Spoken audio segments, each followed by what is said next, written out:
ഇസ്ലാമിനെ നിന്ദിക്കുന്ന ബ്ലോഗർമാർ അടക്കമുള്ളവർക്ക് വധശിക്ഷ ഏർപ്പെടുത്തുന്ന മതനിന്ദാ നിയമം രാജ്യത്ത് നിർമ്മിക്കണമെന്നാണ് പ്രക്ഷോഭകർ ആവശ്യപ്പെടുന്നത്. ഇതടക്കം 13 ആവശ്യങ്ങളാണ് പ്രക്ഷോഭകർ ഉന്നയിക്കുന്നത്. ഹഫീസത്ത് ഇസ്ലാം എന്ന സംഘടനയുടെ നേതൃത്വത്തിലാണ് പ്രക്ഷോഭം. ഇന്നലെ പ്രക്ഷോഭകർ ആഹ്വാനം ചെയ്ത റാലിയിൽ 10,000-ങ്ങളാണ് പങ്കെടുത്തത്. വിദൂര ഗ്രാമങ്ങളിൽ നിന്ന് പോലും ആളുകൾ റാലിയിൽ പങ്കെടുക്കാൻ തലസ്ഥാനമായ ധാക്കയിലെത്തി. റാലി പരാജയപ്പെടുത്തുന്നതിന് ബംഗ്ലാദേശിലെ മതേതര കക്ഷികൾ 22 മണിക്കൂർ ഹർത്താലിന് ആഹ്വാനം ചെയ്തിരുന്നു. ഇന്നലെ ഹഫാസത്ത് ഇസ്ലാം പ്രവർത്തകരും ബംഗ്ലാദേശിലെ ഭരണപാർട്ടി അവാമി ലീഗ് പ്രവർത്തകരും തമ്മിൽ ധാക്കയിൽ നടന്ന ഏറ്റുമുട്ടലിൽ ഒരാൾ മരിച്ചു. അവാമി ലീഗ് പ്രാദേശിക നേതാവ് നൌഷർ ഖാനാണ് മരിച്ചത്. മതവികാരങ്ങളെ വ്രണപ്പെടുത്തിയെന്ന കേസിൽ 4 ഓൺലൈൻ ആക്ടിവിസ്റ്റുകൾ കഴിഞ്ഞയാഴ്ച ബംഗ്ലാദേശിൽ അറസ്റ്റിലായിരുന്നു. അറസ്റ്റിൽ പ്രതിഷേധിച്ച് രാജ്യത്തെ ബ്ലോഗുകൾ വ്യാഴാഴ്ച ബ്ലാക്കൌട്ട് സമരം നടത്തി.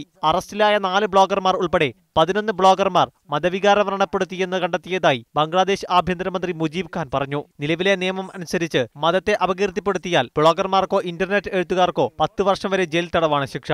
ബംഗ്ലാദേശിൽ ജമാഅത്തെ ഇസ്ലാമി നേതാക്കൾക്കെതിരായ യുദ്ധക്കുറ്റ വിചാരണയെ അനുകൂലിച്ചും പ്രതികൂലിച്ചും വ്യാപകമായ പ്രക്ഷോഭങ്ങൾ നടന്നിരുന്നു. ഇതിൽ അനുകൂലിച്ച് നടന്ന പ്രക്ഷോഭങ്ങളെ നിയന്ത്രിച്ചിരുന്നത് ഓൺലൈൻ ആക്ടിവിസ്റ്റുകളായിരുന്നു. ഇവർ ഇസ്ലാമിനെ നിന്ദിക്കുന്ന പ്രചാരണങ്ങൾ നടത്തുന്നുവെന്നാണ് ഇസ്ലാമിസ്റ്റുകളുടെ ആരോപണം. News desk, media 1.